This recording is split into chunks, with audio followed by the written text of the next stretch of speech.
Welcome to Wild Ohio. I'm Meredith Gilbert with the Ohio Division of Wildlife, and today we're exploring vernal pools.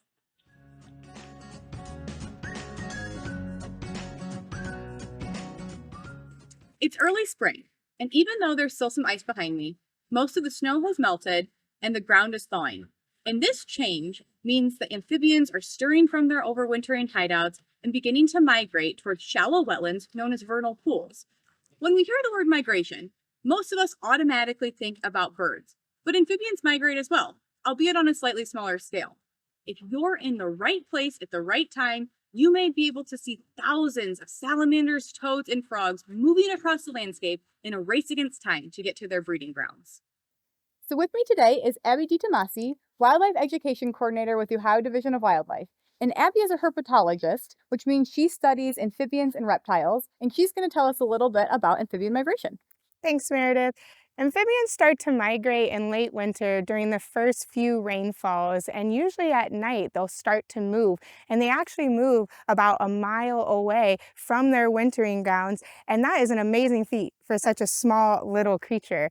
And some of our amphibians, like wood frogs or smallmouth salamanders, they can tolerate cold and may start heading to the breeding grounds when there's still snow on the ground or ice on the vernal pools. Amphibians may migrate to the same vernal pool they were hatched in, and while they are migrating along that route, they may face many threats like roadways they have to cross and avoid getting hit by cars, or avoid those predators that may be looking for a tasty snack. Getting to the breeding grounds is only part of the story. Amphibians require specialized habitat where they can lay their eggs and where their young will have the best chance of survival. This specialized habitat is known, of course, as vernal pools. We're here at Hecker Nature Preserve in Crawford County, where we found two smallmouth salamanders here in the vernal pool. It is raining, it's just above freezing. There's actually still ice on the vernal pool, but these salamanders decided to make a mile trip to this vernal pool so they can mate and lay eggs. Now what's going to happen is the male will actually arrive to the vernal pool first, and he will drop spermatophores. So these are small little stalks, and then the female will walk on over, pick it up with her cloaca, and that will fertilize the eggs. After that, the eggs will be laid, and they look like these jelly-like kind of blobs with little black dots in them. Those are the eggs. After about a few weeks to a few months, these will hatch into little larva salamanders and then metamorphosize from small larval salamanders to adults again and leave the vernal pool, because these vernal pools are going to dry up and they need to get in here, mate, lay their eggs, and then leave and go and live under some logs and rocks in the forest. In Ohio, many of our frog species utilize the vernal pool to breed in as well.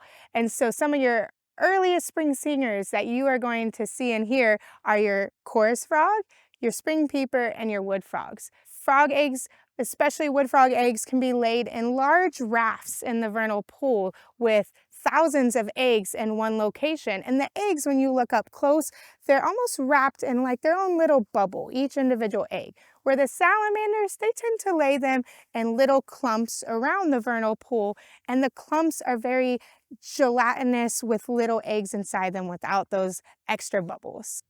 Vernal pools are critical for the continued survival of Ohio's amphibians, and they can be a great place to explore and get up-close looks at some of Ohio's most secretive creatures. But it's always important to remember that when you're exploring such a critical habitat, that you should use caution not to disturb the area. Amphibians are sensitive and should only be handled as little as possible, and only with wet and chemical-free hands. Always remember that wildlife belongs in the wild, and no amphibian or other wildlife should be removed from their habitats, and it's illegal to keep them as pets.